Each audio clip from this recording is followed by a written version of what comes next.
Sa ibang balita, inilabas ng kampo ni Vice President Jejomar Binay ang mga nilalaman ng kanyang Statement of Assets, Liabilities and Net Worth o SALN, maging ang income tax return nito mula 1988 hanggang 2013. Ito'y upang patunayang walang itinatagong yaman ang Vice Presidente at handa itong sumailalim sa lifestyle check. Narito ang ulat ni Ria Fernandez.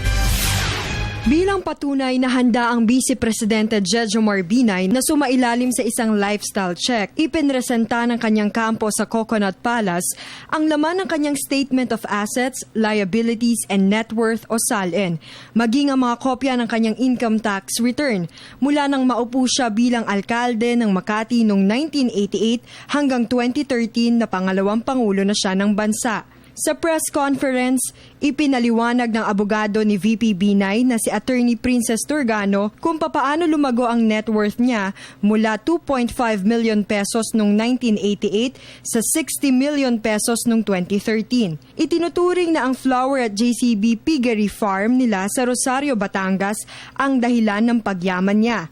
Sa flower farm na siyang nagsusupply ng mga bulaklak sa Blooms and Bouquet Flower Shop business ng kanyang may bahay na si Doktora Elenita Binay, kumita ng malaki si VP Binay, bukod sa sweldong nakukuha niya bilang alkalde noong 1989 hanggang 1991. Mula 1994 hanggang 2010 naman ay kumita ang pangalawang pangulo ng mahigit 40 milyong piso mula sa piggery business. At sa kaparehong panahon ay nagbayad siya ng mahigit 15 milyong piso. Ngunit pagdating ng 2010, ibinenta na nito ang JCB Farms. Matapos ang eleksyon noong 2010, may natirang excess campaign contributions ang pangalawang pangulo na hindi pa nito nagagalaw hanggang sa ngayon. Base sa atas ng Bureau of Internal Revenue, idineklara ang mahigit 13 milyong pisong excess campaign contributions bilang parte ng kanyang cash assets na nagkakahalagang 28.7 million pesos. The BAR has never required that such excess campaign contributions be part of the income as reported as income.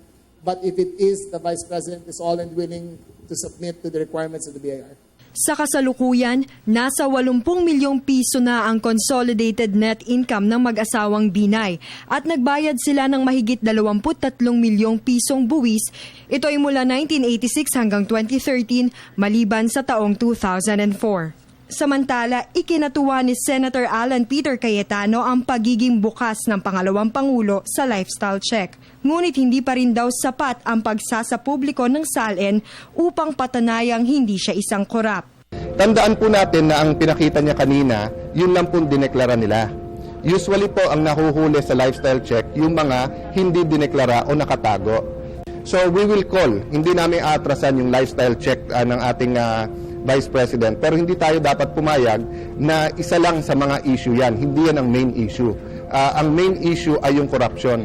Kasi kung merong corruption, may kumita, pero pwedeng itago yung kinita. No? So bumalik pa rin tayo dun sa main issue na bakit ayaw sagutin ng Vice President kung bakit overpriced itong mga building na to at lalabas po na hindi lang isang building to, pero maraming building. Bukas, ipagpapatuloy ng Senate Blue Ribbon Committee ang pagdinig sa di umano'y overpricing sa pagpapatayo ng Makati City Hall Car Park Building 2 noong 2007.